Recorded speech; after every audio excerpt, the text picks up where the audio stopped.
Christopher Columbus, not the Italian colonial explorer, but rather the American filmmaker and producer, cut his teeth in the 1980s by writing several hit screenplays, including films such as Gremlins and The Goonies. Chris made his directorial debut in 1987 with the hit Disney teen film Adventures in Babysitting, and then, in 1990, he directed what is likely to be his life's crowning achievement, Home Alone. Chris and child star Macaulay Culkin later reunited for the sequel, Home Alone 2, just 2 years later.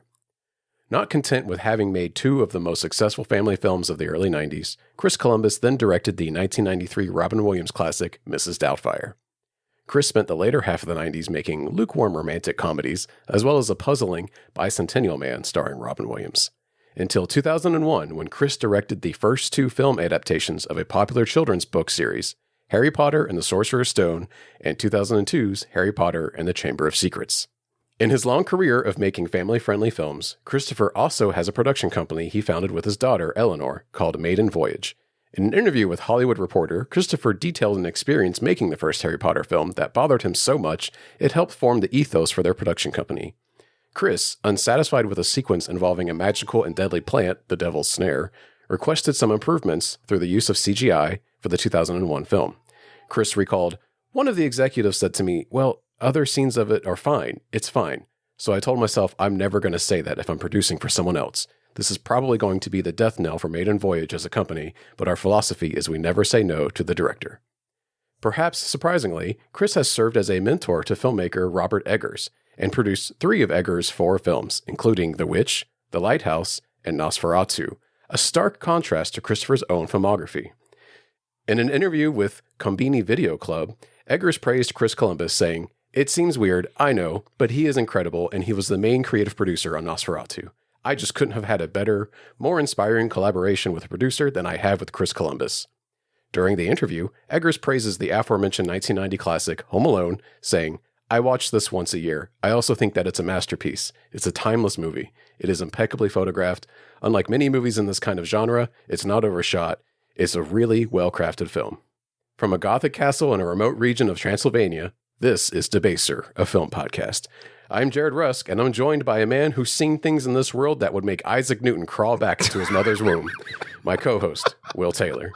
On this show, we explore both new and familiar movies as we bring you details and discussion about them, all in an effort to debase the films and ourselves. Today's episode, the most recent release by writer and director Robert Eggers that's sucking up the holiday box office, Nosferatu. Stay tuned. You gotta kick it off with a killer to grab attention. Then you gotta take it up a notch. The Matrix is everywhere. It is all around us. Who are you? I'm Shiva, the god of death. Cells. Interlinked. It's like people only do things because they get paid. And that's just really sad. Dude, you got me dead to rights on that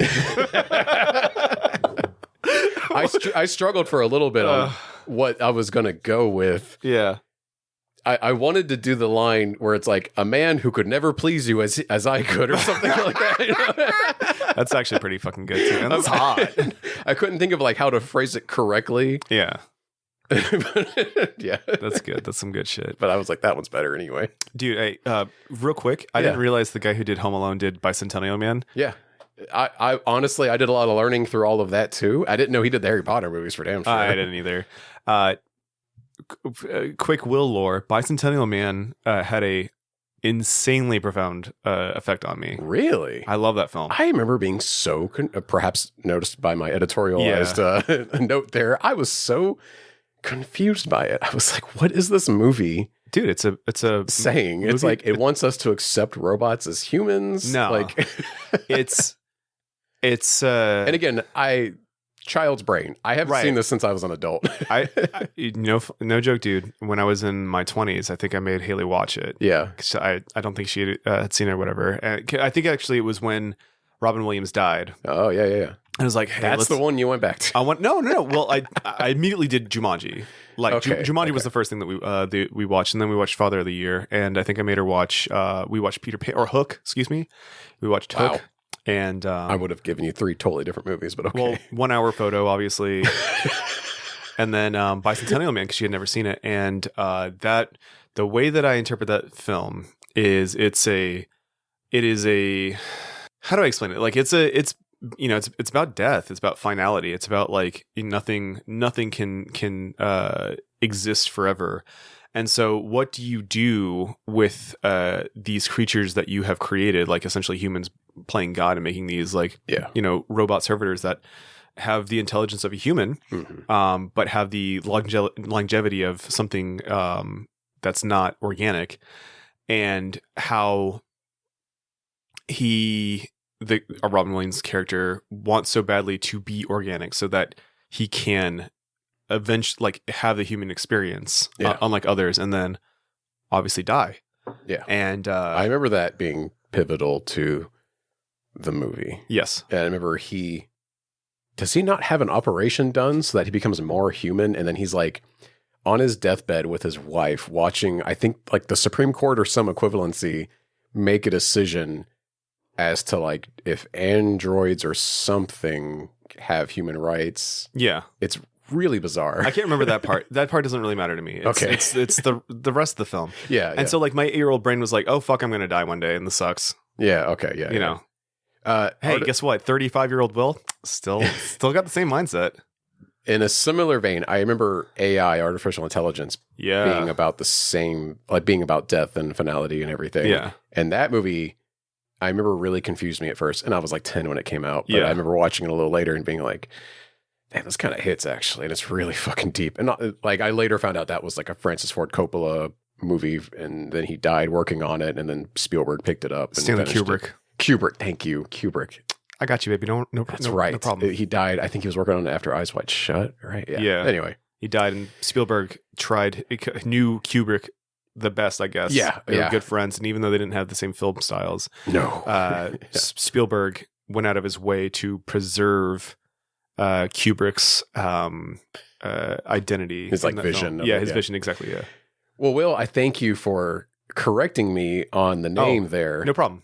Because we actually have some business we need to attend to from a previous episode. Oh, are we going to talk about Ed Wright and John Duvall? Nope. Oh, damn it! You're staying way off. So on the They Live episode, I confused Ed Harris for Robert Duvall. Robert Duvall. There we go. Okay. And I thank you to Alex for pointing out the error. And we at Debaser regret the error, and we're going to move on. What do you mean we? I love it. I think the royal we. Okay. Yeah. Also on it's a more serious note. On the V for Vendetta episode, I didn't want to listen back, but I believe I may have praised Stephen Fry. And that's right. Yeah, let's do this. And I want to backtrack on that a bit because I remember thinking, did he get canceled recently? And I Googled it and couldn't find anything. And it was all just like stuff about him making jokes at like a very hoity-toity event. And I was like, oh, I guess not. Actually, no, he sucks. While I enjoyed his comedy and hosting on various BBC programs like 15, 20 years ago. Right. I don't really know what he's up to now. And evidently he has become, perhaps predictably, a bit of a crank as of late and has made some remarks that don't align with my opinions or values. And without wasting breath on whatever bullshit he said or implied, I believe that trans rights are human rights. Mm-hmm. And to anyone distancing themselves from the LGBTQ plus community or organizations that support trans people and children, fix your hearts or die. Especially right now. 1,000%. Yeah, go to hell.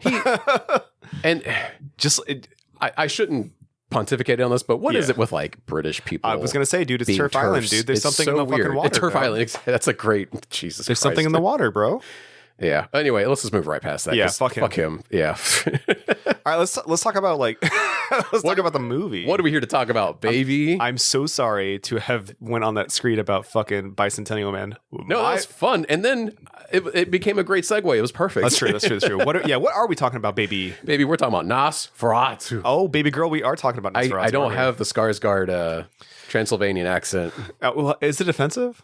To do it? Honestly, it's all I can think of throughout the whole movie. I was like, I don't know if this is appropriation. Haley actually had the exact same critique. I think everybody comes away from this movie having like one hang up on it. Not me. I have a couple. Okay, cool. That's one of them. Good, I'll tell you the other one later. But me and my wife were sitting waiting to get food for my son and bring it back to our in-laws, or my in-laws, to fill the popcorn coffin bucket, right? Oh no, we had that. We actually got. I forgot to tell you, I saw War of Rohirrim. I saw the Lord of the Rings anime. Yeah, fantastic. It's actually really fucking good. And the only place showing it, Eagle Ridge Mall. Coming in clutch. What is the real name of that theater? It's a Regal something. Regal Cinema. But yeah, whatever. Eagle Ridge Mall, also the only place that was in the entire county that was showing Beau is Afraid. Exactly. Well, here's the best thing too. You cannot find that fucking coffin at any mainstream theater, but you can find that shit at Eagle Ridge. So if anybody's looking for rare popcorn buckets, baby, they have them all. A mall that has, for people who are not local to our area, a mall that has been on the brink of death for like the last 20 years easily, and is like got some of the weirdest shops and things inside of it. There's like a one wing of the entire mall is just like a big bounce house. Yeah, and it has like that guy's movie poster or the poster. That's right. It was like we were looking into it and I was like, I think this guy's a fascist. Yeah, 100%. But we had the exact same movie experience that we did at Beau's Afraid 2. It was me and my wife, and then our friends Tori and Jeremy, and then two random people all the way in the fucking back. They stayed through the whole film. Oh, they didn't leave halfway through. They didn't leave halfway. Okay. War of Rohirrim, fantastic. It's a shame it's bombing. It is what it is. I really enjoyed it though. I haven't even seen it marketed, which is weird. Well, yeah, I feel like I should be advertised Lord of the Rings stuff too. Mm-hmm. That's so weird. It is what it is. But yeah, so we were picking up nuggies for the child, and so we were talking about critiques, and she basically was like, yeah, I think the only thing that I didn't like was Skarsgård doing a Transylvanian accent. It's like, a little distracting. If he's going to, if he's going to do the whole effect, they should have just had him speak the dialect and then put translations on the bottom. Like, oh, I see. It's inauthentic that he's doing it in English when he says some things in what I'm assuming is Romanian. I forget what the language is. I think it starts with a D. Okay. Because I watched an interview where he's talking about how he really liked some of the words, and when he got to like really, eat it up kind of, when he would really relish in saying a word, he really enjoyed that. I forget what the damn language was. It wasn't Transylvanian. It was a D word. It is what it is. Yeah. But he does say some stuff in whatever language that is, and then he says other things in English. And we could have just thrown the whole English bit out and just put who. Well, I wonder if the reasoning for that may have been that like Thomas wouldn't have understood what he was saying, and there would have needed to be a translator or something. That's a good point. Yeah. Or you could just fucking have him answer, like have him speak in the language and then have Thomas speak back in English. I don't fucking know. Yeah. It doesn't really matter. Yeah. That's a small hang up in an overwhelmingly good movie. And then I guess my critique of it, that was not even a critique, but like one hang up that I have is the movie is kind of boring until Willem Dafoe shows up. Hey, I know what you mean. Yeah. I really did perk up when he showed up. Yeah, same. I will get into my major hang up a little later. Sure. But let's work through the movie. Yeah, let's do it. Nosferatu. Yes. The film released December 25th, 2024. As of record, that was like 2 weeks ago. Mm-hmm. It is in theaters right now. I think when this episode comes out, it'll still be in theaters because we're only like a week behind. Yeah. The film stars Bill Skarsgård, Nicholas Hoult, Lily Rose Depp, Aaron Taylor Johnson, Emma Corrin, Ralph Ineson, Simon McBurney, and Willem Dafoe. Simon McBurney was the Renfield character? Yeah. Nook? Yeah, Knock? the crazy one. Yeah. He was fantastic. I think his name was Knock in this one? I think it was. Yeah. But he was Renfield. Yeah, he's a legally distinct, not Renfield. Well, okay. Let's just touch on that. Let's go. I'm almost there. Yeah, hang on. Sorry. A couple more beats, and I'll get into that. I'll get into all of it. The premise of the film is a gothic tale of obsession between a haunted young woman and the terrifying vampire infatuated with her, causing untold horror in its wake. The film was written and directed by Robert Eggers, with credits for the story to Henrik Galeen and Bram Stoker. Did I say Stroker? You did. I You keep did just saying Stroker. that. Courtney keeps correcting me. I don't know if it's Henrik or if it's Heinrich. It's German, so I don't know. Yeah. With credits for the story to Heinrich Galeen and Bram Stoker. I'm saying this phonetically. I hope that's right. As the film is a remake of the 1922 silent film Nosferatu, itself an unauthorized adaptation of Bram Stoker's Dracula. And I'll get into where I got hung up here. Okay. I didn't know that Nosferatu was a Oh, did you a rip-off / unauthorized adaptation of Bram Stoker's Dracula. I recently saw Bram Stoker's Dracula for the first time and was blown away by it and loved it. And then when I went into this movie about 15, 20 minutes in, I realized, I know this entire story. Oh my God, fuck. you didn't know? I was so disappointed. I was so disappointed because I thought I was going into a whole new movie. And when I realized I know all the beats of this film, I know all the characters, essentially. Yeah. I was so devastated. And Courtney, my wife, had the same thing. Oh, wait, have you neither of you knew? No. And you know what's crazy is we have seen, sort of, I'll get into that, the 1922 Nosferatu film. We watched it at a friend's house for Halloween and then fell asleep because it is long and it's boring. 102-year-old silent film. Silent film. Mm-hmm. And baby, that is a perfect recipe for a nap. No, I understand. So I don't really know what the story of Nosferatu is. I'm so shocked you had never seen Bram Stoker's Dracula. The Francis Ford it was Coppola like version. a year ago. I watched it for Halloween. No shit. And it was like, it came out when I was 1. Yeah, 92. Well, okay. I saw it in the 90s though. Like I shouldn't have. I probably should have. I should not have. Well, No. I agree. I saw a lot of vampire movies growing up that I should not have until I was much older. That's right. Some of them messed with me a little bit. Mm-hmm. But I don't think my mom cared for it because it was so is theatrical the right word? It's very bombastic. It is, and, it is a feast for the senses. It is an incredible film. The Francis Ford Coppola one. Unfortunately, one of my favorite actors is doing one of his worst performances in it. Oh yeah, Keanu Reeves sucks in it. Straight up, Keanu was bad in it, and Francis Ford Coppola even says like, "I failed him. I should have told him not to do the accent because he went so hard on it that he messed it up." Oh, that's sad. It's a whole thing, but like, I don't blame Keanu for it. Yeah, and neither does Francis. He's like, it's my fault. I should have dissuaded of him of doing all of that. I think it would have been, it's too distracting. It would have been better if he didn't do it at all, maybe. Yeah. But anyway, that movie is great. I love that movie, and I was so enthralled with it. I was like, this movie's incredible. How come people aren't talking about this movie? Yeah. It had like a 4K re-release recently, and that's why I had a copy. And I saw it on FX in like 99 or whatever when they edited all the stuff out, and then Haley made me rewatch it. It was quite a bit to edit out, actually. Yeah, when I was in my 20s, like really early 20s. We had rented it on Netflix. Like that's like rented it. It came to us in Netflix. That was the good stuff. Yeah, and then I had not seen it for 15 years, and I rewatched it again after watching Nosferatu on your recommendation. Yeah, because I mentioned, I'm like, have you seen that? Because I'm going to talk about it. Mm-hmm. But I had seen the original Nosferatu in high school in 2008. So you knew. I knew. I knew the whole. I was excited to see this film purely because I had actually enjoyed that silent film. Like I remember watching it and being like, "This is a creature that I've seen for so long." Yeah. Like the Nosferatu creature, and watching its actual film in understanding what's going on and really being into it. I was like, "Damn, this is actually really good." Like I can understand how people saw this thing and thought, "Oh, this is terrifying," in the 20s and shit. Yeah. And so when I found out that Eggers was redoing it, obviously he's one of my favorite directors, and I knew he was going to do a very good job.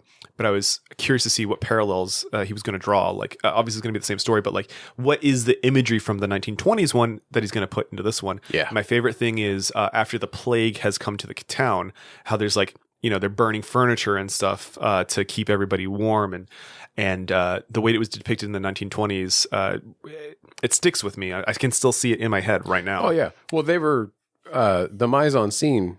I think I'm pronouncing that right. You said it right. But that's that the German filmmakers would use in the 20s. Mm-hmm.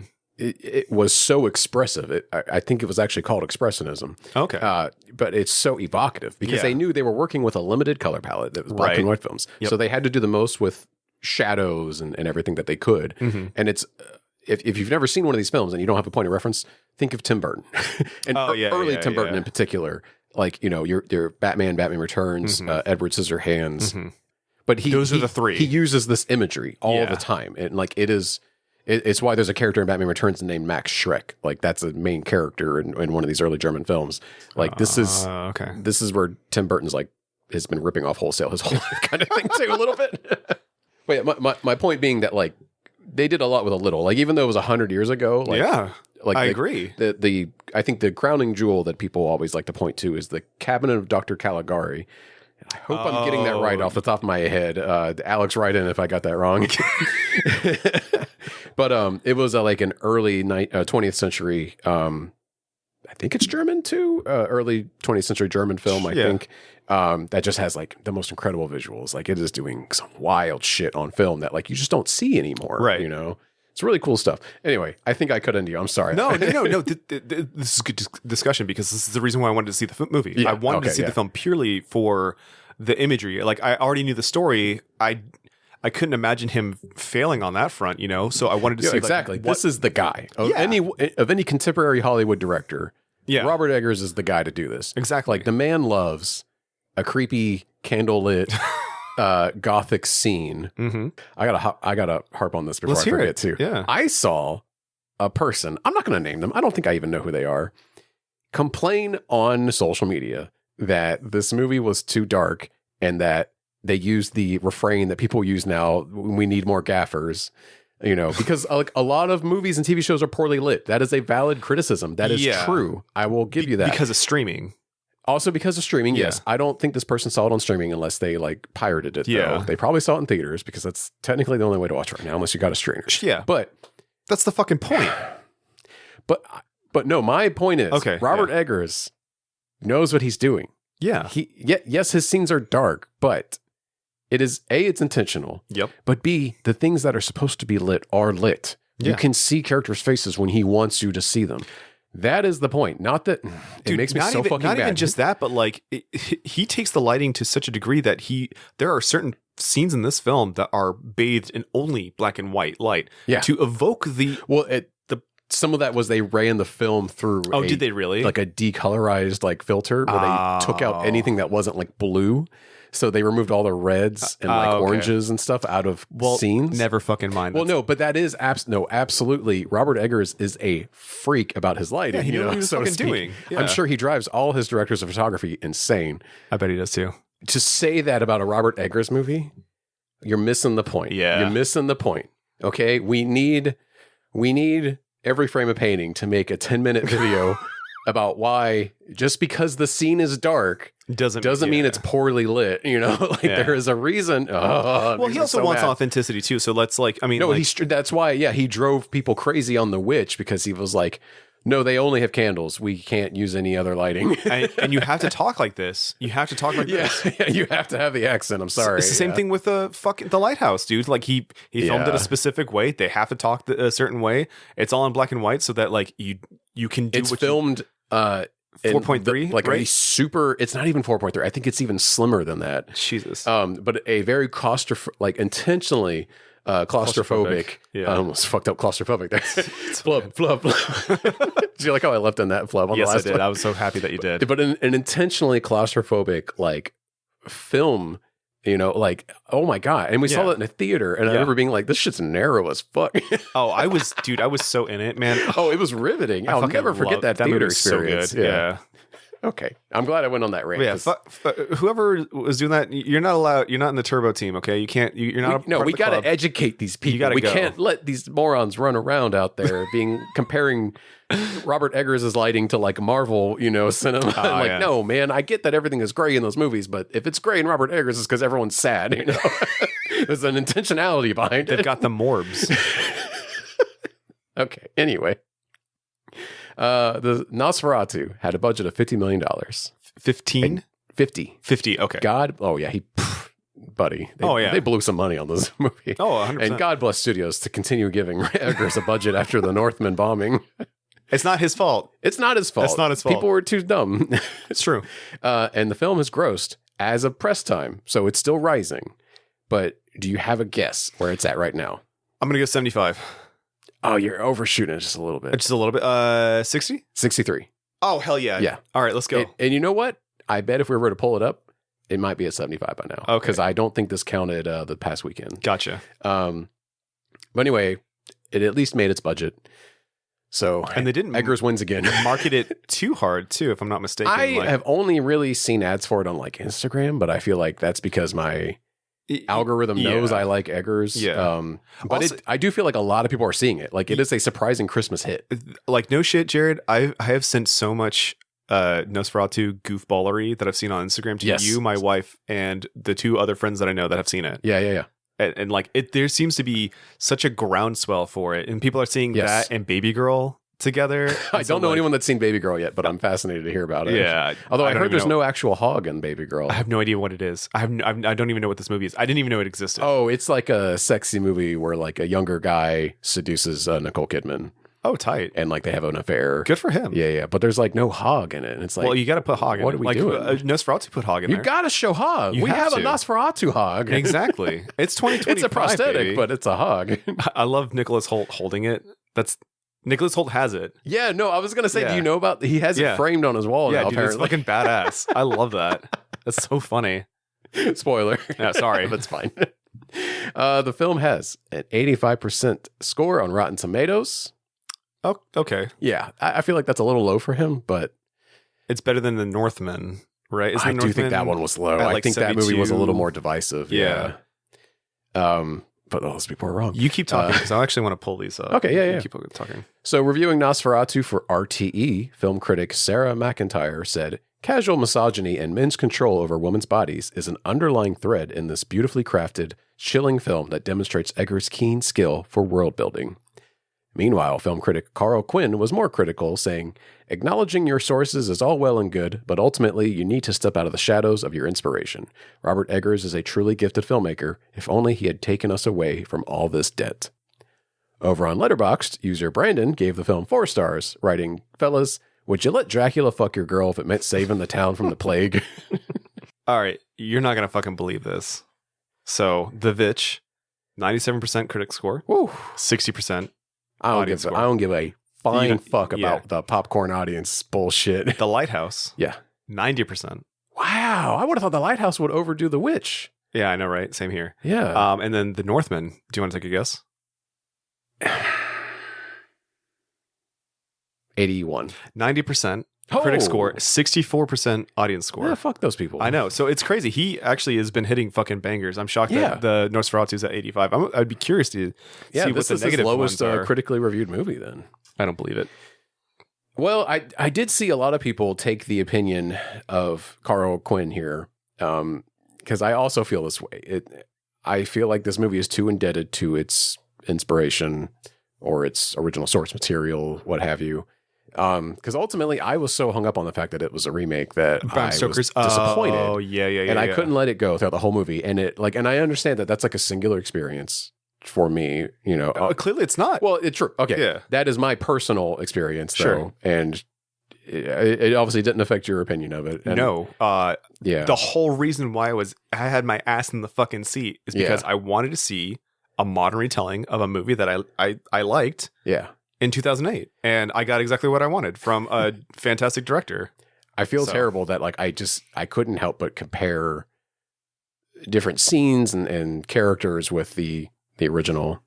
So let me just throw this out there, right? Yeah. So I believe that Heinrich, the person who did the film, the original 1922 Nosferatu, exactly the unofficial adaptation of Bram Stoker's Dracula, the novel version.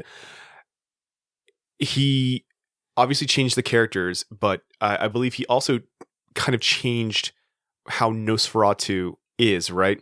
So when you look at the 1922 Nosferatu, he's like bald, he's got these 2 shitty little teeth, hanging out. He's got these, pointed ears and these long ass nails and shit. And he's fucking like pure white. Yeah.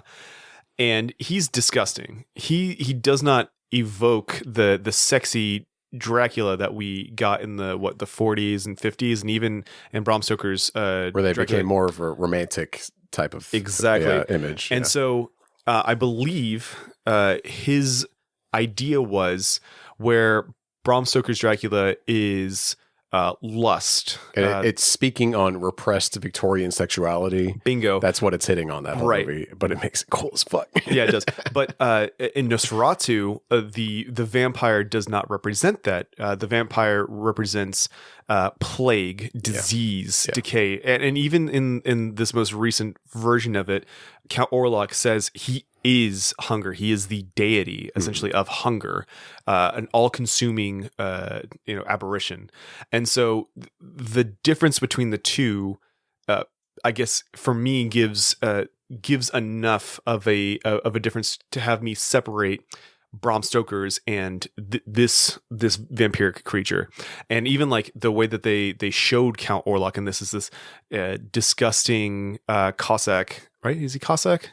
He's Transylvanian. Yeah, he's Transylvanian, but he's got the mustache Cossack, and the hair, and he even wears the hat, the big furry hat. I have some trivia on this. Oh, okay, cool. Yeah. But like when you look at his body, it's like pocked ridden. He's a skeletal. The back of his head's like got goo. like open, it's like brain and shit. yeah. And so that's not sexy. That's not it. It's distinctly different enough. Like even when you go and you watch Francis Ford Coppola's. Well, I was gonna say this isn't, for those listening that don't know, this is in stark contrast to Francis Ford Coppola's film from '91 with a hot as hell Gary Oldman. Yeah, who like he well at first he kind of looks like Mr. Burns. Yes, he does. With like a big plump wig. hair. Yeah, but then he gets some juice in his system, and he's like, right when he starts drinking blood and he comes back to Europe.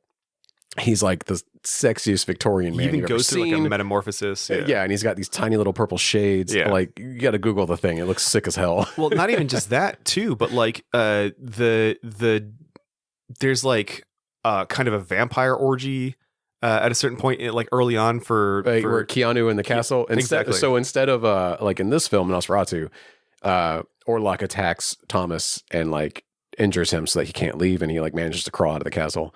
Yeah, in Francis Ford Coppola's film, he's actually like thrown into like an orgy of other vampires that includes, I think, Isabella Rossellini and Monica Bellucci at the time. I don't know who they two are. of the hottest, European women you could find, probably even to this day, honestly. Sure. And Johnny's like, oh no, I can't leave. Yeah. They keep sucking me dry. Exactly. But so like there's that, and there's a lot more sex and right. It exposed is a boobies. very big theme. Exactly. in that, Whereas yeah. this one, it's the sex isn't alluring in this one. No, it's all it's feels like nasty. repulsive in a way. Yeah. Yes. And like I listened to a thing on the way over here. So like when we actually start talking about the plot, if we do even talk about the plot, I almost don't want to. That's fine. We don't I feel like we got enough to say otherwise. Do you want to talk about themes and shit? So like when we start talking about themes, Hell okay, yeah. So like, but I guess that is the ultimate difference. And my wife put me, so credit to my wife, Haley. Yeah. I know you're Shout out to listening. Haley, person in her own right. But it's true. But when we were trying to figure out what came first, the description of the two creatures and what they represent, lust versus plague, came up, and that's like I think the defining differences between the two, and that's what makes them their own separate films in their own right. Yeah. There, boom, that's one. Yeah. What you got? You were talking about Orlok having this look. Yeah. Oh, some people don't like it. I loved it. The moment I saw his greasy, shitty little mustache, and even when after he took his hat off and he had that one thing of hair, I was like, "Oh, this guy is fucking Transylvanian as fuck, dude." Like emo. I loved it. Straight hair. I yeah. thought that was fantastic. I thought it was a great It's choice. a nice touch. Yeah. Yeah. So obviously, like, this is all very intentional. Eggers is a big stickler for like historical accuracy, and the man is crazy about his details, down to like to costumes, to settings, to locales. I think all of like the buildings and the witch, that's a Cossack. Yeah, okay. I was right. Okay. I'm sorry. No, you're fine. Well, yeah, Robert Eggers is very authentic. He's very intentional with all of his details on camera. That is the thing that I love about him. Yeah, and he spends a lot of time like meticulously researching these things before he even begins production on the film. I mean, in pre-production, I guess you could say. But he was quoted as saying that Orlok was meant to be an early folk vampire. The vampires of folklore are a putrid, walking, undead corpse. And so he was thinking, what does a dead Transylvanian nobleman look like? This means the complex Hungarian costume with very long sleeves and strange high-heeled shoes with a furry hat. It also means a mustache. No matter what, there's no way this guy can't have a mustache. You try to find a Transylvanian person who's of age who can grow a mustache that doesn't have a mustache. You can't. It's part of the culture. If you don't want to bother Googling, think of Vlad the Impaler. Even Bram Stoker had the sense to give Dracula a mustache in the book. Count Orlok closely resembles Bram Stoker's description of Count Dracula in the original novel. Oh, he looked like disgusting? Yeah. I did not. I've not read it. So same. Because I'm not a reader. I don't. And read it's also I think the word is an epistolary, where it's written as a series of like letters between different characters. Okay. It's not told in like a standard narrative element. Okay. Where it's like a third person or a first person even. It's just people writing letters, different characters. Right. You know, and it's like, here's what happened. And like, I know that's why the Demeter. The last voyage of the Demeter. Yeah. Yeah. I like how there's so much you can do with the story of Dracula. Yeah. But there's a separate movie made last year just about I still need to see his voyage. You know? Yeah, I'm interested to check it out. But it's funny that it's like, that's just one chapter of Bram Stoker's Dracula. Yeah. It's just him putting himself in a box going from, place to place. Yeah. Eastern Europe to Europe. I don't know where he's traveling between. It's not continents, so I don't know. How long is the voyage? That's a couple weeks. It's a week, isn't it? Yeah, but from where to where? Because even in this movie, dog, you don't cross an ocean going from Transylvania to Germany, do you? Dude, I don't fucking know, dude. I don't know shit. I mean, I know my geography's not amazing when it comes to like Eastern Europe, but I'm still drawing a blank here. I might have to edit this out and look at a map and be like, oh, fuck. Pull it up. You got a computer right there. Yeah, you're right. I'll do that later. Yeah. So interestingly enough, Will, did you remember we've done another movie with Nicholas Hoult? Playing a character in this Renfield. movie. Yeah, he's fucking Renfield. I know. It was, and was that was 2 years ago, right? No, because we're almost 2 years old. No. Well, it was 2020. It came out the same time as D&D, because I remember seeing Renfield and being like, I should have just gone and seen D&D for the fifth fucking time. Yeah. Yeah. So it came out last year. Not last year, 2023. Okay. Yes. Yeah. Because we're 2025 now. So technically.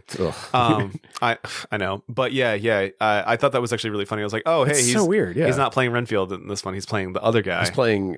I mean, in this film, they combine his boss and Renfield into one character. Yes. I don't know if that's a work of the Nosferatu film from 22. I can't remember that who can part say? Being a thing, but you know what?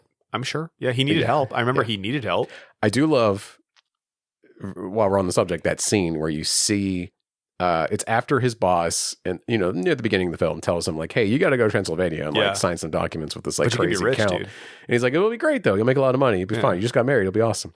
And then like he goes home and tells his wife, and she's like, "You mustn't go. You mustn't. It's awful. You're gonna die." And then it cuts back to his boss is in the middle of like the craziest like satanic like ritual, and he's like butt ass naked scribbling on this thing, and you're like, whoa. You could tell that guy was already kind of fucked up too, because he had a pustule on his head. He was touched by the disease. He already had plague in him. Exactly, dude.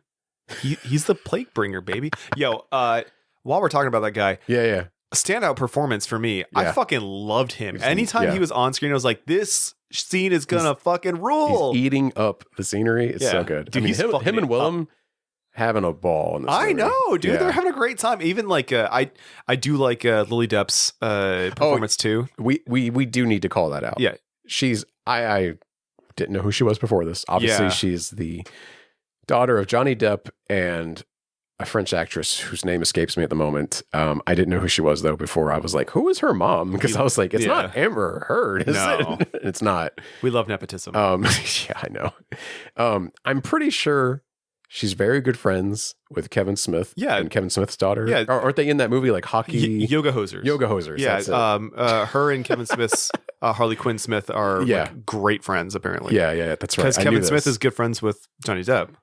So strange. Whatever. So strange. Yeah. I shouldn't touch that though. I'm not going to get into that. Whatever. But it was the first I'd ever seen of her. I understand that she was in that. The Euphoria, the spiritual successor to Euphoria, Idol. And it was really bad. Yeah, I heard it was really bad too. And there was a lot of people that were like, I was nervous going into this knowing that she was in the Idol. And fortunately she knocked it out of the fucking park. Yeah, dude. she's great in this. I didn't even know who the fuck she was. Like I had forgotten she was in that show.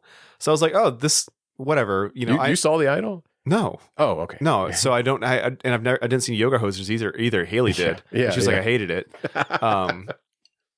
But I had no idea who the lead actress was gonna be, and I was like, oh, Nicholas Holt's in this. I was actually surprised. I didn't realize Andrew Taylor Johnson was in it. All I knew is that Nicholas Hoult, Willem Dafoe, and the Skarsgård kid were in it. And I was like, okay, that's enough to put my ass in the seat. But obviously, a remake of Nosferatu was just put was Eggers enough. in it. Yeah, this is true. There was already like a lot of draw, and then throughout the film, I was like, holy fucking shit! This she is doing. Yeah, she's killing it, man. Like I understand, it with the wrong crowd, the seizures and whatnot could be silly and people laughing, whatever. I was lucky that I did not have that crowd, even though I had like 40 people in the theater with me. Yeah. Cause like she's acting, she's she's doing her shit, committing 1,000,000% to it. Like, and it's wild. I'm sure there's a plenty percentage of people who would cringe at that and be like, oh, this is like overacting. This is shit or whatever. But she's going for it, man. And I respect it and appreciate it. So, I read that in her audition for the part, she was already committed to like making the possession scenes like very intense. And Eggers said it made him cry. And he knew immediately like, she's perfect for this. Tight. Very good. So I do appreciate like the nepotism of it all and everything. That aside, if you're good at what you do, then who cares? Exactly. At least she's not trying to coast on her family and fame sort of thing. Yeah. At least she is like saying like, I know I'm going to do like a really weird independent movie.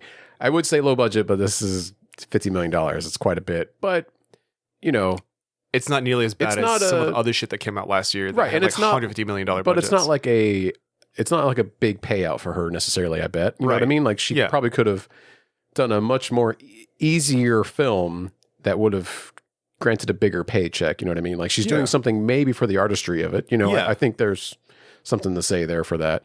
But having said that, is she taking away a role from someone who's not as famous that couldn't get their foot in the door necessarily? Who would you cast? I don't know. I'm not in the industry though.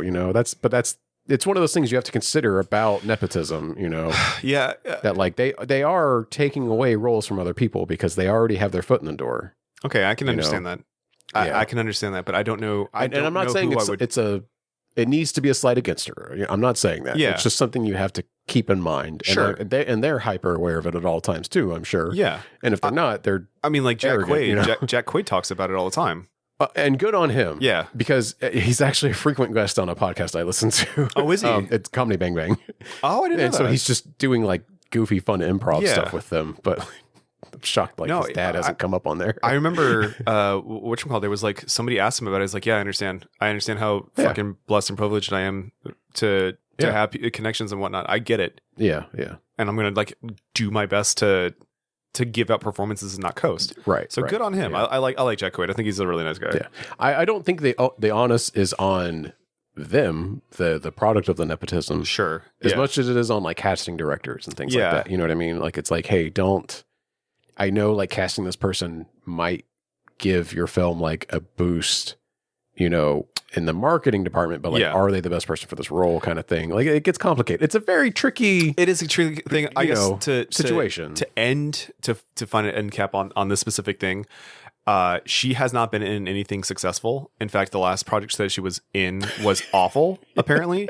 Yeah, you're right. So like, I without having gone through her IMDb, and I don't think that she was the draw to this film. I think it was Eggers, Dafoe, and Skarsgård. I think that those three was the combination to get people in. Yeah. And she is a sleeper hit in this film. Yeah, absolutely. Yeah, I think a lot of people came away being like, I didn't know who this was before, but holy cow. Yeah. This film is Bill Skarsgård? Do we need you just shorted my fucking brain. I know. So the Northman is Alex? No. Yes, the Northman is Alex. Okay. Skarsgård. 1 second. So I know this is the second Skarsgård brother that Eggers has worked with. I get them confused though. Yeah. Is Skellen the dad from Andor? Yes, it is Bill Skarsgård. There you go. Bill is Nosferatu. Is Nosferatu or Count Orlok. The Northman, I believe, is Alex. Here, I'm hitting Andor right now. 1 second. Yep. We are professionals. That's okay. I can edit it out and make it sound clean. It's okay. Stellan Skarsgård. Good job. Stellan is the father, and he's, as we know from Andor, which we've covered. I'm only speaking in terms of things we've covered before. Yes. We haven't done the Northman though, which is a terrible shame. We also haven't done the Lighthouse with a Witch. And you know what? I have actually had a considerable number of people ask me, "Do you have a Lighthouse episode?" Let's do it. And yeah, I think so. I need a reason to rewatch it. This show is essentially the Lighthouse. It's true. It's two guys in a room burping and farting and driving each other crazy. Which one am I? Which one am I? You're fond of me, lobster, ain't you? I got a little bit more trivia. Then I'm going to hit you with something fun. The original 1922 film was almost lost to history. Bram Stoker. I heard. You know about this? Yeah, I know about this, but go ahead. Bram Stoker was the creator and author of the novel Dracula, which he published in 1897. Mm-hmm. And his widow took legal action against F.W. Murnau, the director of Nosferatu, a symphony of horror from 1922. Due to the similarities to Dracula, the judge ordered all copies of the 1922 film to be destroyed, but thankfully some survived. And if not, this remake would not have been made. Isn't that crazy? Yeah. Dude, it's crazy how history works. How small decisions have huge impacts. Yeah. Not saying this is a huge impact. It's so weird that he ordered them to be destroyed and not just pay the royalties to the widow kind of thing. Because it was an affront, if you think about it. They did this shit without his permission, you know? Usually it's like you don't destroy the art, you just forward the royalties or a large part of. So this is 1920s in Germany. I don't know how they did shit back then. I'm gonna say not great. Oh yeah, because I know because this is after a World War. I understand. Yeah. Sheesh. Things were not great, I'm sure. Well, hold on. Where was Bram Stoker from? Isn't he from England, right? Or is he also from Germany? I couldn't say. Because maybe it could be Jared, a British judge. It doesn't say where this happened. That's true.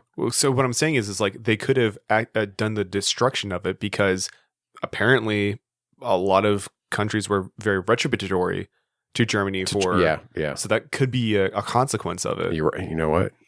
You might be just speculation. Something there. Yeah, without having dug into it, you might be onto something there. But again, we are not a historical podcast. No, we are not. So we are not. We are truly pontificating. Do your own research. Yeah, do your own research. Chemtrails. Anyways. Oh my God, my dad made a chemtrails joke the other day. Did he? I actually made one. And I was getting kind of concerned because, never mind. We'll get into it. I was driving home and I was like, chemtrails. Oh, okay. So I was watching a lot of YouTube videos and interviews with Robert Eggers and stuff to prepare for this. Eggers' wife has an appearance in the movie. In an interview, he said, "My wife in the crypt scene played a statue of an angel. So if you look up into one of those inset arches, there's a statue of an angel up there, and it's a little Easter egg for my wife." Oh, that's cool. Yeah. I do know that the scene where Willem Dafoe's character is burning down Orlok's new castle that he bought in Germany. His manor, yeah. I forget if it was Willem or Robert that said that the fire jets were so intense that it was it was Eggers, because he says he has a video on his phone of Willem Dafoe freaking out because the fire was so intense. He felt like he was being singed by it and it was freaking him out, and he's saying fuck, fuck, fuck over and over and over. That's tight. Oh, I want to see that cut. But there's a scene that's in the final film where he's pouring the kerosene or whatever in the room to ignite it, and you can straight up tell that there's 3 jets, by one of the coffins just igniting as he does it. Yeah. No, I didn't see I don't know if they just overlooked that in post-production or sometimes if they'll fix it for the Blu-ray release or what. Yeah. Actually, so funny enough, Eggers did say that there's a ton of shit that's going to be on the physical copy. Yeah, he's already said there's going to be an extended cut. Oh, fuck yeah, dude. With more scenes added, because he said that there were scenes from the trailer that were missing that he's it'll be on the extended cut on the Blu-ray. And people were like, yes. More stuff? Yeah, well, no, I want to see the camera of him of Willem Dafoe the phone footage. Yeah, I want to see that. But I love when directors acknowledge physical releases and we're gonna put something extra on, and not just the movie and the trailers. God bless Robert, man. He's great. I just bought a 4K version of The Witch that I'm really excited to watch. Second Sight put out a really good edition of it. I own the A24's special edition for The Lighthouse. And I don't think the Northman has had anything too crazy, just like a steelbook in Europe. Yeah, but that was like Paramount Pictures. Right. So that studio maybe isn't going to do like a cool boutique release for it, you know? But yeah, I'm excited for the Nosferatu release. Me too. Because I want to dive into it and like see. Because like there's like videos on YouTube of like with the costume director that is so fascinating. And she's going into like everyone's coats and everything. And it's like, yeah, these are all period accurate. And like, it was really hard to like make these and ship in the materials. Everybody's fit in this movie was immaculate. Yeah. Oh my God. But it's a Robert Eggers movie. Like I knew I was going to be able to just stare at everyone's outfits and be like, fuck, that's even good the as sets hell. were fucking awesome. Just a feast for the eyes. Meticulous, man. Yeah. There's been a lot of stories by the cast on like various like talk shows and things about all the rats. Because they used a lot of real rats. And there like was a lot of 2,000 rats or something like that. I think it was 5,000. Oh shit! But there's a lot of CGI rats too to help like fill in some of those scenes. Okay, yeah. But yeah, they did use live rats for a lot of them. And there's a really great interview with Willem Dafoe where they're so nice. They're trained rats and they love me. Like he's like they just stand up and look around and they're so cute. And he's like, "Come on, butch it up." You know? I didn't want to step on them. Yeah, it's so fun. I know Lily Rose Depp was saying that like. She didn't have too many scenes with them, but she was like, I felt bad for everybody else because it seemed really gross, and I felt bad. Oh, that's funny. It's good stuff though. It's good stuff. You love hearing actors working on set with weird shit like that. So director Robert Eggers encouraged Lily Rose Depp to read, and I apologize if I'm getting this wrong. It's French. Payhor by French author Remy de Gourmand to help her prepare for the role as Ellen Hutter and the character's gradually forceful and erotic relationship with Count Orlok. Payhor, again, apologies if I'm getting that wrong, is a short story about a troubled young woman named Doceline who becomes sexually involved with an undead creature named Payhor. She's quoted as saying, Rob is incredibly well researched, famously, and so he sent me a lot of references, a lot of movies that had inspired him for the role. He also gave me this text to read, which is called Payhor, and it's kind of like a story about a young religious girl who has a sexual awakening love story with a demon.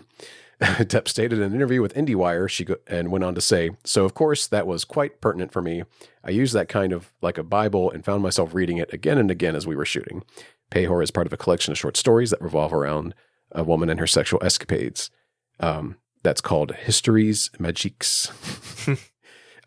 And Lily Rose Depp, at the suggestion of director Robert Eggers, took up specialized dances known as Japanese Bateau. But Depp notes, as far as the physical stuff, Rob introduced me to Japanese Bateau, which is a Japanese performance art dance form. So that's, I guess, where some of her more possession trance movements came from.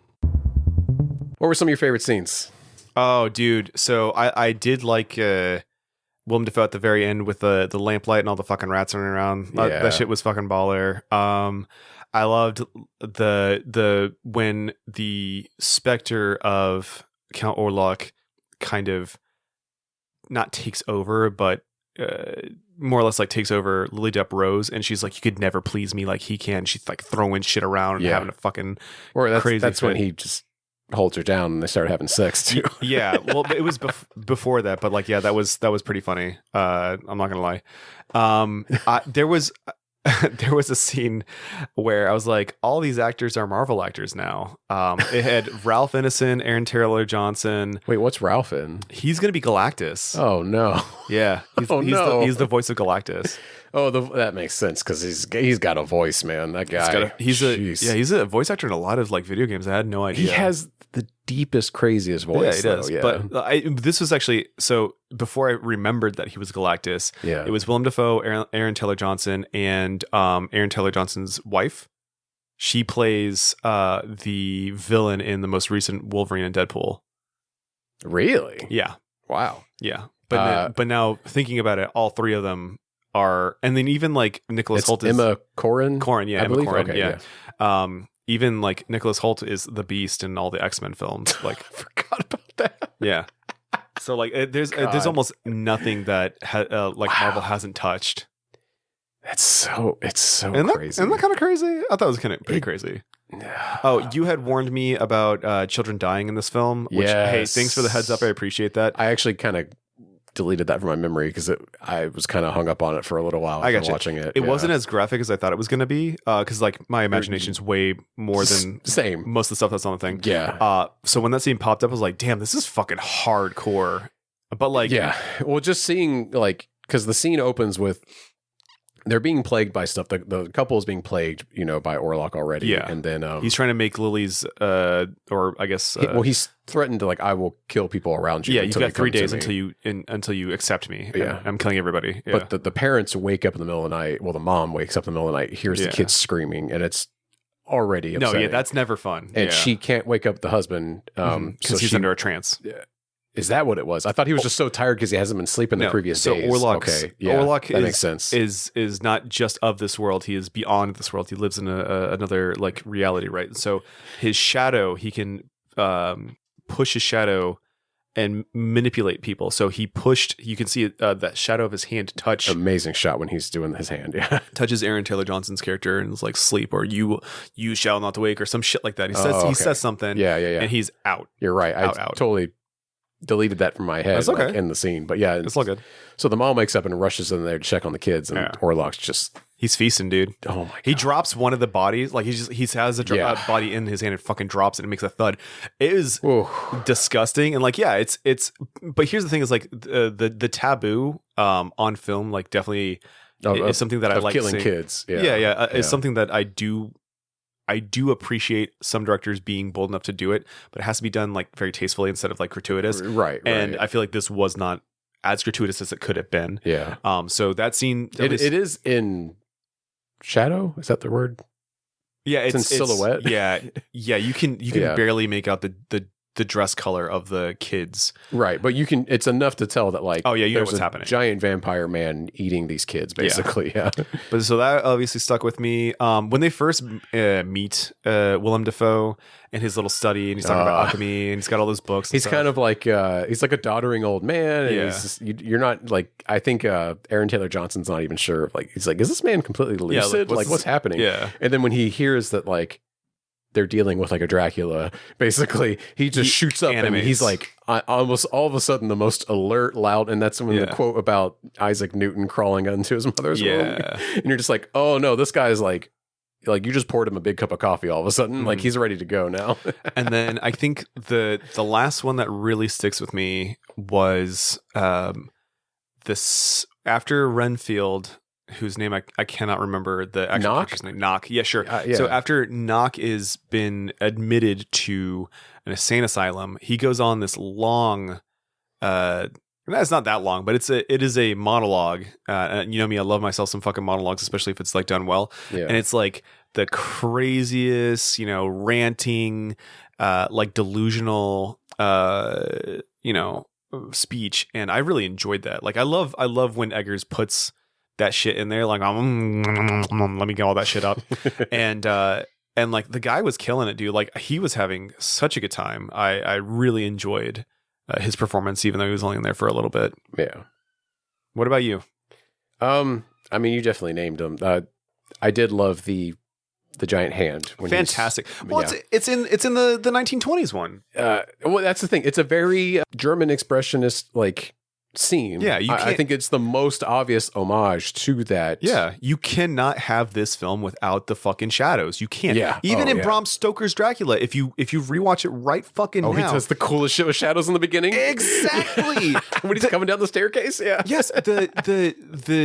It is to show that this creature is not of this world. He has powers beyond our comprehension. Yeah.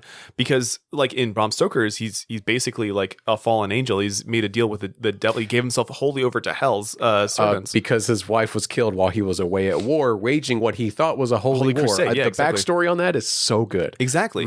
And so with that armor that he's wearing, too, that looks like muscle. Hey, so just so you know, that armor is so iconic that Warhammer ripped it off. Yeah, for their not space vampires. Yeah. I'm pretty sure the lady that designed it too is like won an Oscar for her costume designs in that movie. That's tight. Like oh my god, it's great. It's fantastic. Love it. So Count Orlok does not have. Unfortunately, does not have that. He doesn't have sick ass armor. He doesn't even have that time to give you a background on. All you need to know is that he's just this old, you know. They really otherize him. Exactly. They make him like a creepy foreign man from Transylvania. Yeah. Now, one thing that this remake or adaptation does is instead of the people of the area, the Romani or what have you, that are around the castle or at least near the castle that Nicholas Holt's character runs into, they're afraid of him. And when he mentions that he's there to see Orlok, they start shunning him. And then he has that maybe a dream, maybe not, where he watches them kill another vampire. I believe in the 22 version, they all work for him. And they're just like, they just work for him. And so it's a little xenophobic where it's like, people of other countries are just fucking weird. You mean 92? No, the 22 one. 2024. The original Nosferatu. Oh, I'm so sorry. Yeah. I'm so sorry. I don't know if, I don't even remember anything about the village. Francis Ford Coppola, where he was originally located. They work for him. That's right. Oh, and they have to fight them at the end when they go like with Van Helsing later. That's right. I forgot about that. It's I think, is it implied that he has like mind control over them too, though? I can't remember. No, I don't remember, but it is a little like it's like otherizing other cultures and peoples. It's weird. But they don't give you like a backstory of this guy, so like you have to do something to like show that he's able to astrally project and shit. Like, I mean, even Willem Dafoe's character talks about what are like, his powers. Yeah. Sorry. Yeah, like you don't, dude, just look at the screen and fucking interpret it. Like, come on. The fuck? It's silly. And like, that's the thing too, is like Lily Depp Rose's character kind of tapped into that at the beginning of the film. When her longing was so powerful that she was able to reach something from beyond. Tapped in something.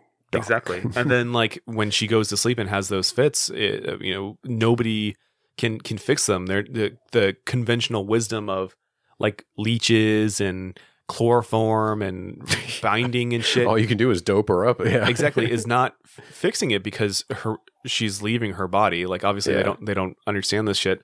And so you get your Van Helsing come in. He's like, oh no, she's actually projecting, and she's like communicating with him on a different plane. Like, come on, guys. Yeah.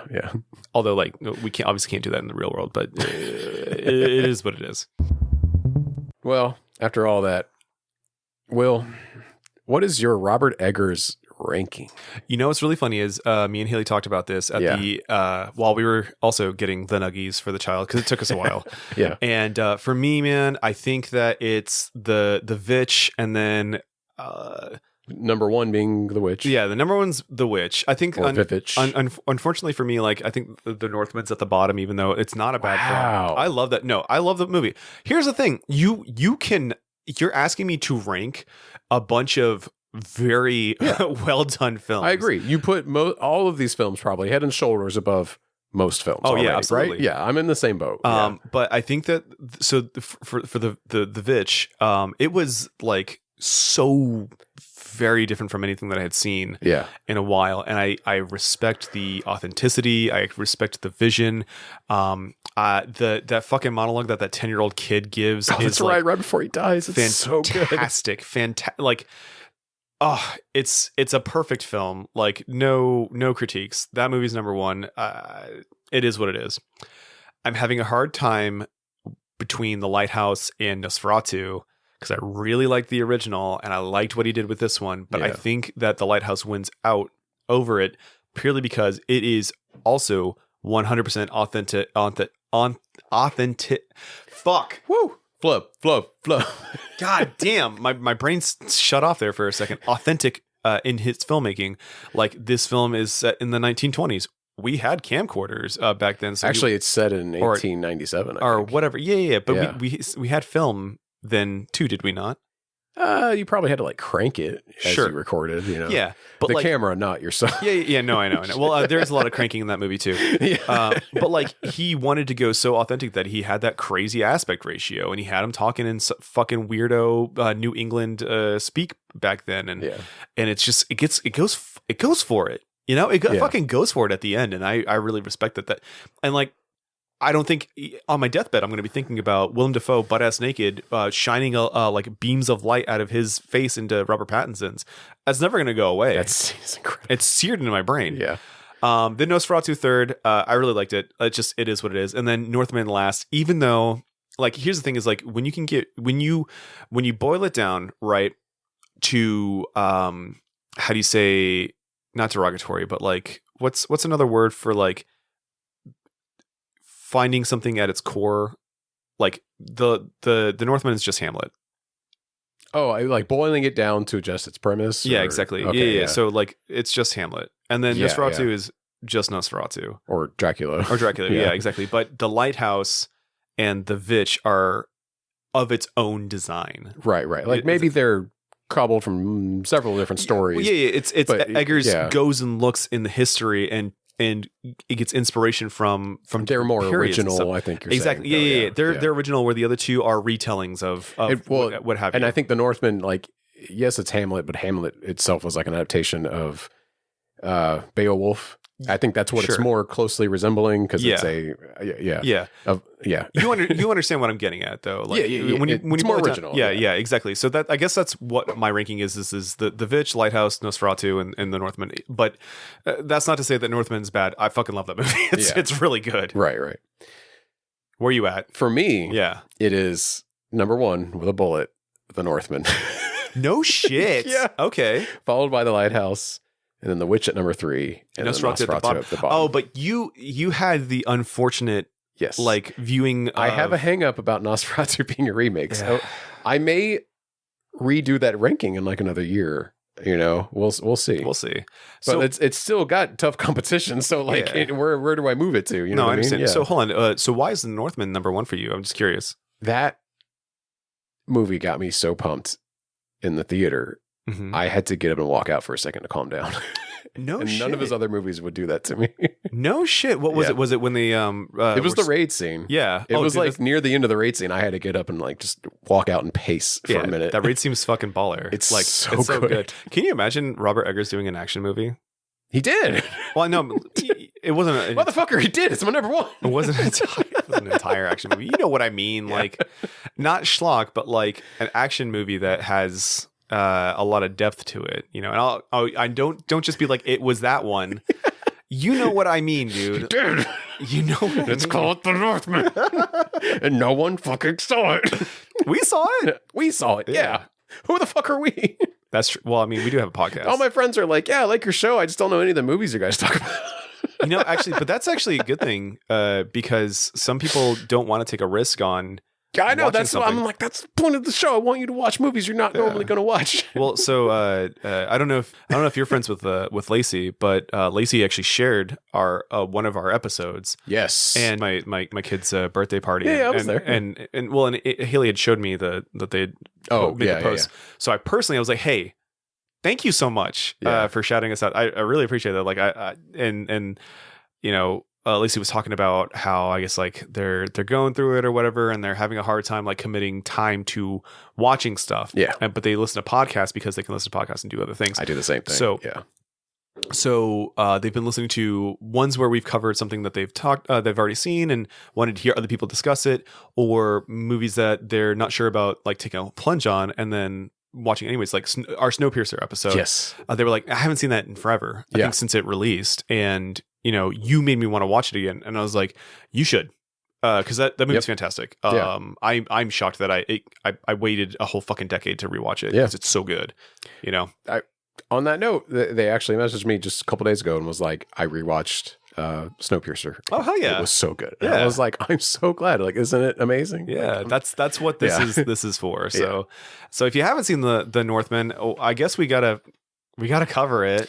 We absolutely will. We're gonna do all of that. I think the Northman and the Green Knight would be a good double feature thing. I wholeheartedly agree, because they came out in the same year, if I'm not mistaken. I think they did. Yeah. And they're definitely two like underappreciated, overlooked movies. I agree. Yeah. I wholeheartedly agree. Yeah. Just complete, like, shockingly big budget. Not super big, but like big for the people, you know, for the vision especially, that just grossly underperformed, unfortunately, but like critics were like, hey, this is fucking great, but no one's gonna see it, you know.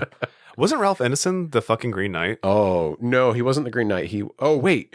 Yes, he was. Was he also the guy that kisses him near the end, though, too? No, was that him? He was in the most recent Paul Schrader film.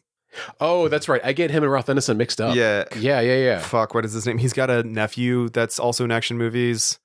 What the fuck is his name? I like him too. That's the annoying thing. What was that Paul Schrader movie? Did we cover it, or did we? No, it's we were going to. Constant Gardener or whatever. No, that's a different film. But you know what I'm talking about. But the gardener, the beekeeper. It wasn't that We one. do need to watch. I know. Do you know the premise of that movie? Yeah, I do. You told me. Yeah, I'm like, I think we would fucking enjoy that movie. Well, we got it. I mean, we do have to finish up our fucking Paul Schrader shit, anyways, and just do it. You know, so that's later. That's later down the way. Edgerton. His last name's Edgerton. Joel Edgerton. Ah, fuck yeah. I did it. I fucking did it. I get Joel Edgerton and Ralph Ineson mixed up. I don't know how. Listen, I think Robert Duvall looks like Ed Harris. That's true. You do. You know, who does? I'm just glad that all these guys are white that I'm mixing up too. Because oh, speaking of white, dude, Eggers is not beating the white supremacist allegations. I'll tell you that. Wait, why? Because there's no black people in any of his movies. Oh my god. And you know, and you remember this movie set in Germany in the 1800s. I understand. I'm being silly. Oh, that does scare me though. No, he's not. I hope no fucking Nazi would make their lead a woman and like make her like be the hero of the film. You think? I don't believe that. Yeah, fascist isn't necessarily a misogynist. I don't believe that either. I know what you're saying, but like, I don't think he is. But it was funny. Me and Haley we're doing our ranking thing, and then we started talking about the Northman, and I was like, oh yeah. Eggers isn't beating the allegations. He's not. There's no fucking way, dude. I listener, I am grimacing. I don't believe he is. Nothing makes me think that other than his complete failure of representation, but also like none of his films have the setting that. But is that by choice? Is that by choice? I don't know. Jared. God, it worries me. Don't be, dude. Yeah. It's okay. You don't even have to keep that in the I'm episode. On the edge because like it is funny. It is really funny. You know me. Hey, so look, I'm a little sprite, dude. I'm a little fucking a goblin. I like to make little jokes and shit.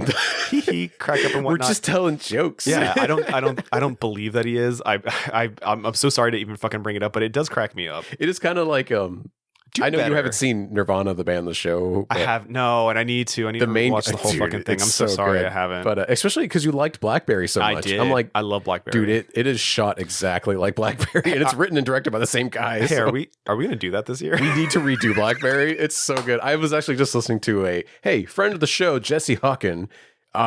You don't know him, but he is. He hosts another show called Junk Filter Pod. Okay. Well, he is my friend now. He is a friend because he follows the podcast. Oh, no shit. Yeah. Great guy. Thank you. He was our first follow in Blue Sky. No shit. Yeah, thank you so much. Shout out to Jesse Hawken. But anyway, I've been following him since Twitter. He's a very funny guy, and he has a very fun movie podcast called Junk Filter Pod. They do all kinds of things on that, not just movies. But where was I going with this? He very recently did a Blackberry episode. Okay. And I greatly enjoyed listening to it, revisiting that movie. It's so fun. Yeah. But yeah, we are going to go back and do Blackberry one day. That is a sorely overlooked movie, and it didn't get any awards. It is stateside. It is wild because we were doing our best of the year. Yeah, and you guys both talked about it. I think it made both of our, or all three of our. You and Courtney, because I hadn't seen it. You hadn't seen it at the time, but you went back and loved it. Yeah, that's right. On a plane ride, I watched it and I was like, "This movie's fantastic." Yeah. I'm so shocked that they didn't get anything. It's fucking crazy. I know. Great. And I think a lot of people wrote it off as like another product placement movie kind of thing, where it's like, here's how this brand, a brand movie, excuse me. Like, here's how this brand became a thing. But like, no, it's actually a terrible story. Yeah. And the brand barely exists now. You know? That's fucking crazy, man. Yeah. It's wild shit. I can't wait to redo that. We'll just have to fucking pick a day. That's why at the top of my script on every episode says, press record. So good. I got a call to action. Oh, let's hear it. And I know some of our listeners have actually heeded this advice. So thank you. You know who you are. Lacey. Messaging us and we'll give you a shout out? No, just tell a friend about the show. Oh, yeah. Share it on social media. tell a friend at work, you know, hey, Yeah. I'm listening to this show about movies. I don't know if you like podcasts. You should check it out. It's called Debaser. Just whatever, man. Tell a friend, please. It helps a lot. The does. more listeners we have, the bigger we get. And then you too can hear us shill for Raycon or Postmates. yeah, then we'll do ads for DoorDash and That's right. a bad online therapy thing that's actually not great. Or we'll do Honey. Or we'll do Honey, yeah, and then become part of a class action lawsuit. Did you see about that? it. Yeah, oh yeah. That's fucking crazy. That's the It craziest makes sense because fucking thing I I've ever uninstalled seen. it years ago because I was like, this doesn't seem to work anymore.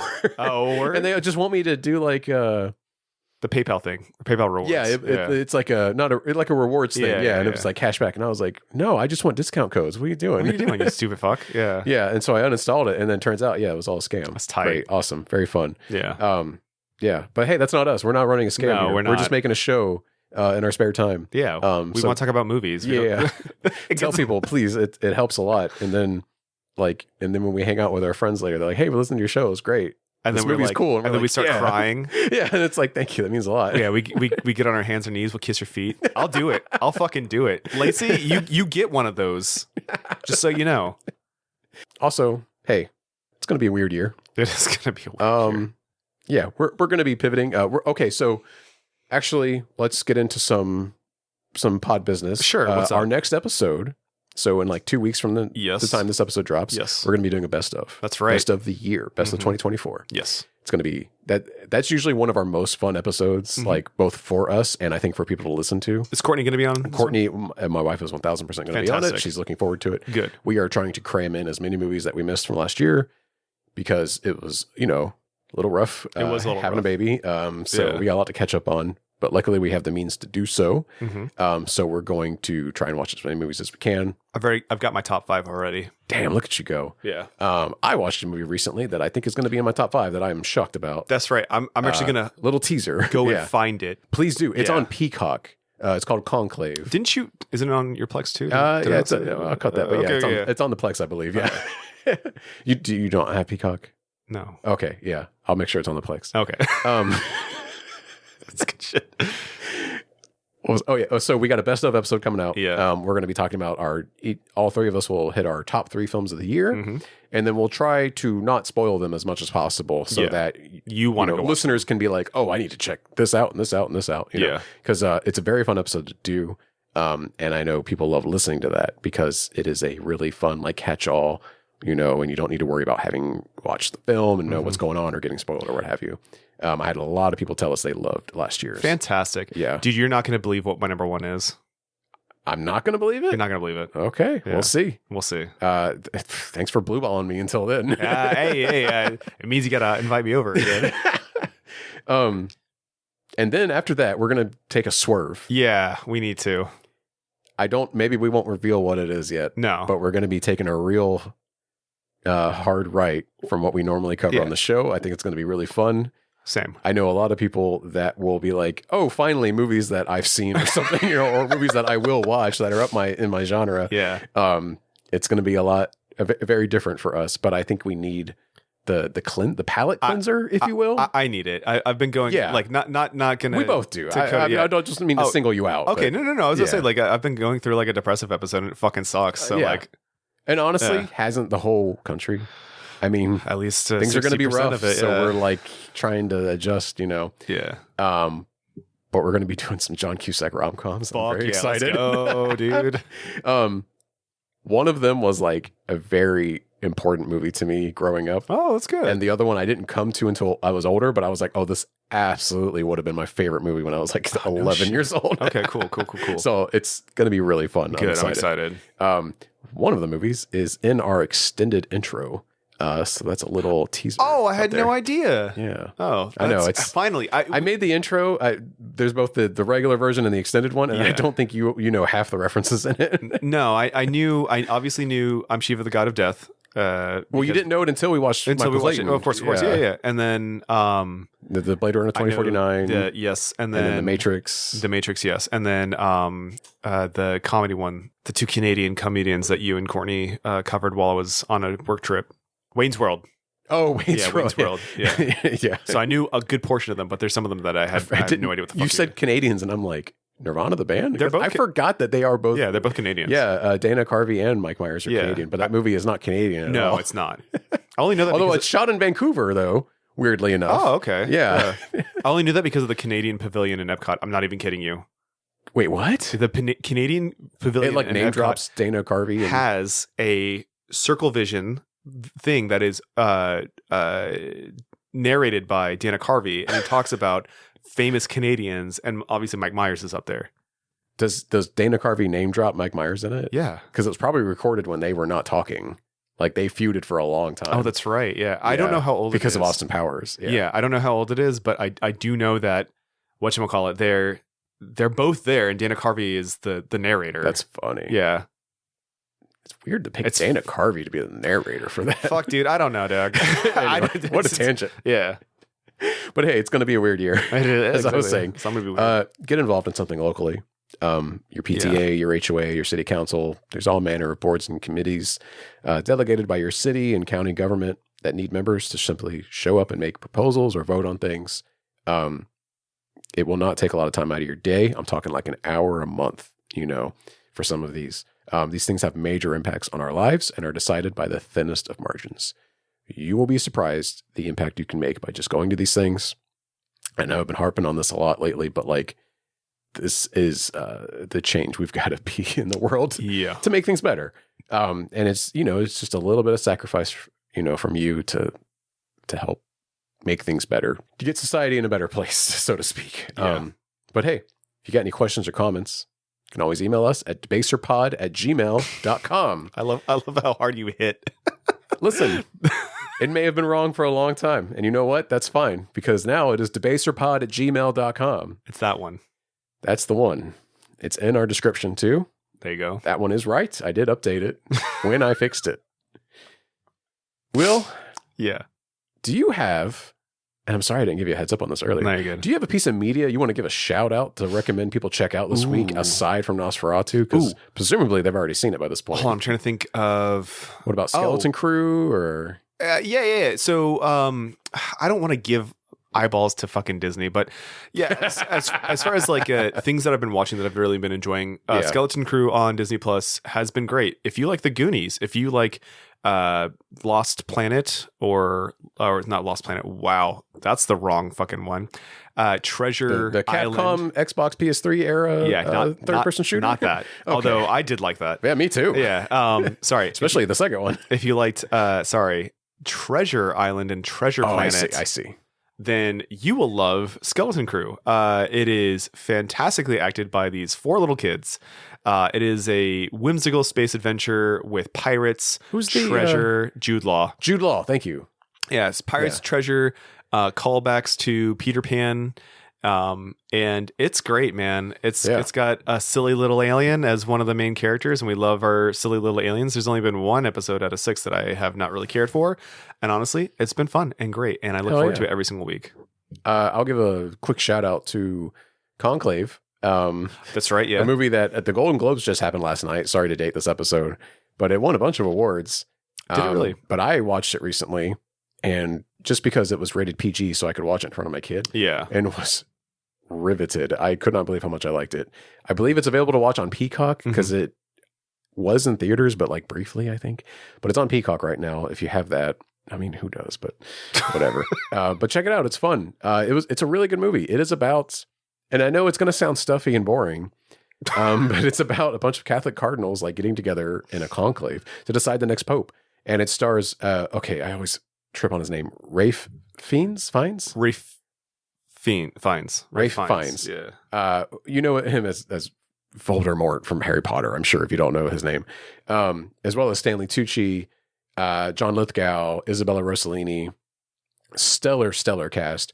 But it is a movie about cardinals just in various like fancy Vatican rooms gossiping about other cardinals. But it is great. And I hesitate to say this, so if you are going to watch it, just skip 30 seconds. But I'm going to say a small spoiler. I was told it has a shocking ending. And so I was expecting one thing, but I got another, because I was expecting something extreme. Yeah. but I actually called the ending about halfway to 3/4 of the way through the film and was still pleasantly surprised. But I thoroughly enjoyed the film. It's riveting. Like, it has amazing dialogue. I've never been so entertained by old men gossiping about each other. Because at our core, we are catty. Oh, we are all messy bitches who love drama. That's true. Well, folks, that's been our show. Thank you for listening to Debaser. If you enjoyed this episode, please subscribe to us on your podcast app and follow us on social media by searching for @DebaserPod. My wonderful co-host is Will. Will, where can people find you? Do you have anything to plug? I plugged this fucking show. We're good. Yeah. Okay. I'm on Instagram at pocket_infinity. I've been meaning to join Blue Sky and then never look at it ever again. That's fine. You don't have to. Okay. Don't worry about it. I probably won't. I need to cut it out of my life, to be honest with you. Oh, okay. Gotcha. I spent too much time on it, and for no reason. I tell my wife about the dumbest drama, and I'm like, do you hear about this? And I explain it to her, and halfway through explaining it to her, I'm like, why am I doing this? This is so dumb. Do you know who Adrian Dittman is? She's like, no. And I'm like, I do. Well, now I don't want to tell you. You've been abreast on that. How can I not be? Yeah, I know, it's dumb. I didn't give a shout out to RCW yet. That's right. Yeah. Check out Reno Championship Wrestling. It is another podcast by my dear sweet brother-in-law Kyle Brown. If you know King Falls AM, that was another show that he created. It is by a lot of the same cast and creator as King Falls AM, but it's a fun little show about a group of wrestlers in the early to mid 90s in like an indie circuit that are struggling to keep afloat, basically.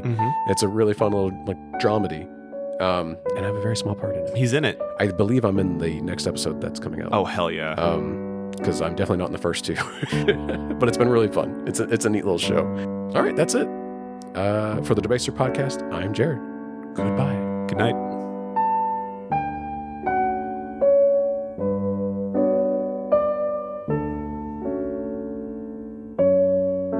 Debaser is hosted and produced by Will Taylor and Jared Rusk. Want to email the show? Send it to debaserpod@gmail.com. Want to help us out? Please leave us a 5-star review on your podcast platform of choice, especially Apple Podcasts. Thank you for listening, and take care out there.